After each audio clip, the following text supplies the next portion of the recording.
How to fix internet not working on your iPhone. Whether you're using Wi-Fi or mobile data, these quick fixes may solve the problem.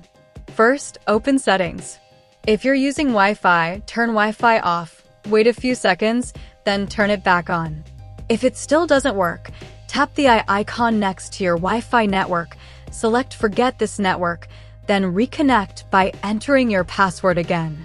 Next, go to Settings, General, Date and Time, and make sure Set Automatically is turned on. If you're using a VPN, disconnect it. Go to Settings and turn off VPN if it's enabled. You can also go to General, VPN, and Device Management and remove any VPN profiles you no longer use.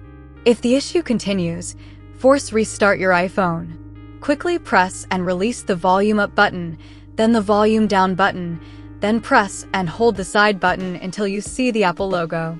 Still not fixed? Go to Settings, General, Transfer or Reset iPhone, Reset Network Settings. Enter your passcode and confirm.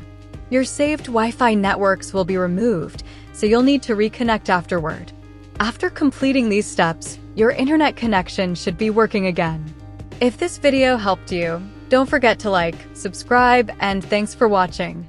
I want a place, I wanna be first. Work till it hurts, dehydrated thirst till I'm in a hearse. High ambitions and the right mind can take you so far. It's like you lived a few lifetimes.